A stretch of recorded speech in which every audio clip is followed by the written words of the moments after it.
We'll get right into this video. My camera's getting low. And we have the Hellcat, as is my name. But getting into this quickly here, I have done a video with this. This is a different one. So now I have two. But I didn't actually do an unboxing with this, I don't think. So anyways, we're going to look into it. Seems like this one has either it's just showing both sides or it has two cards either way. So we have our back here where it tells you like your cards, your different paint jobs. The inside is really nice actually, and the models and stuff to build are pretty good. You can make this into the Super Hellcat or the Black Cat or whatever it was called, which I think with this version I'm going to. So you can make both versions of the Hellcat in here, including the Korean War version.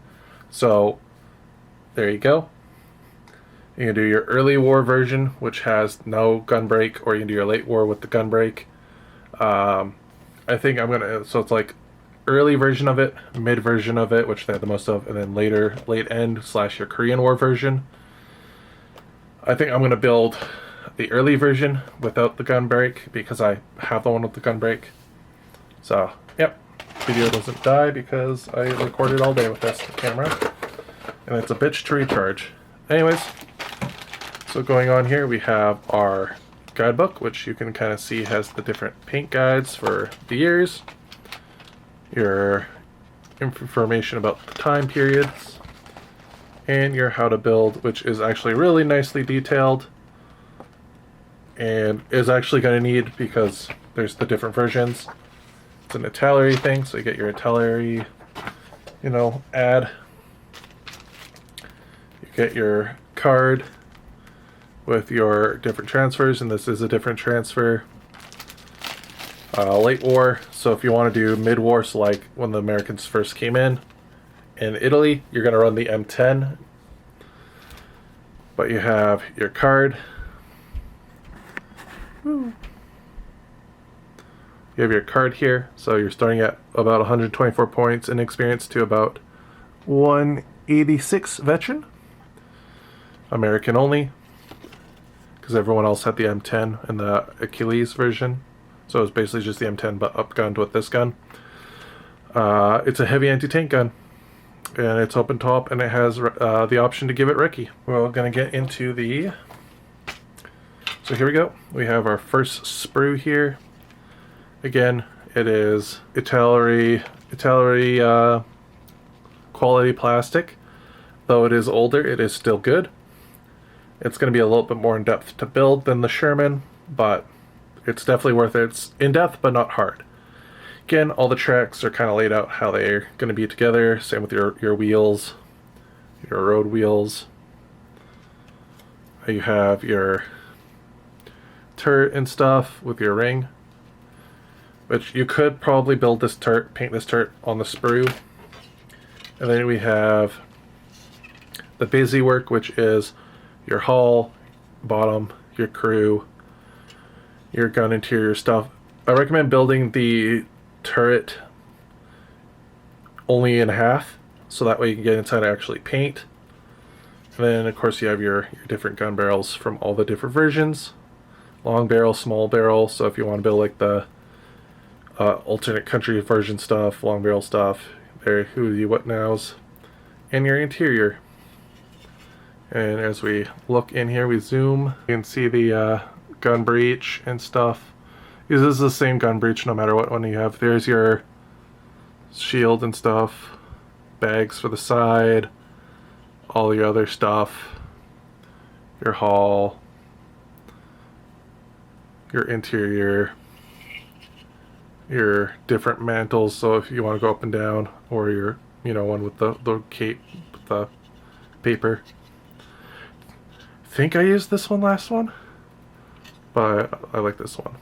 But yeah, I think we're gonna go here, guys, and we're gonna go build this, and when we come back we'll have it all primed, painted, and we'll talk about the rules for it. This is the Hellcat. This is their kind of like final form of anti-tank tanks in World War II.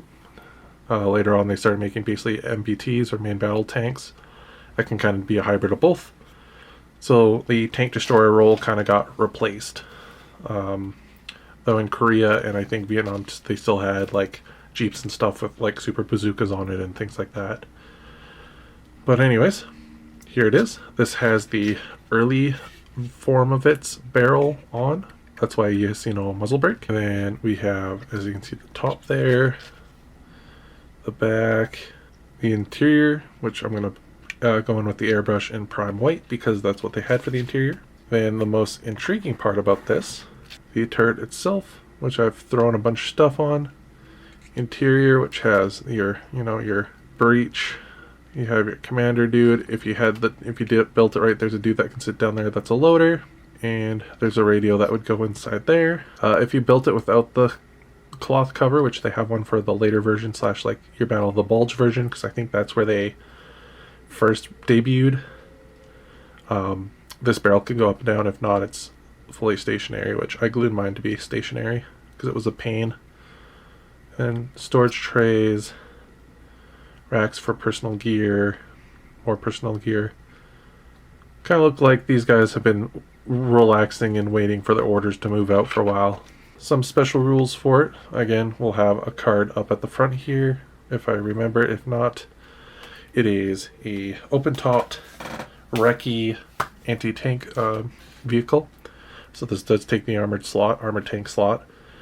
It has a super heavy anti-tank gun on it. Hits hard for about 300 points, in your inexperienced veteran.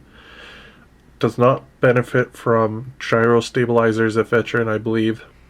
And of course is open topped, but again has recce and it's armor 9. So you can't beat that. It's an open topped. It's got to have a down in the game. It has to have a downside for having a super heavy for cheap.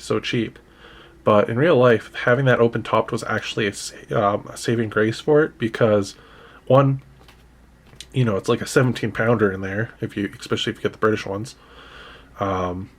Also, that open top allow you to see tanks coming from miles. Kept your head on a swivel. If you were about to get hit, you can easily get out. Things like that. Though the only time it'd be really shitty, it would be probably the winter. But there was a later version / a field modification for those who are dealing the extreme weathers, which would have armor plates on the top, which basically turned it into an enclosed tank. Those were rarer and I think barely used before they were finally, the war was over. So for the most part, the models are going to be open topped, though I believe probably Rubicon would have it, or a 3D printer out there would probably have plates that you can place down on top there if you don't put the dudes in and turn it into a closed top. With that, guys, that's been the Hellcat. Thank you all for watching. We will see you guys in the next video. Bye-bye. Click the video. Click it. Click the video. You know you want to.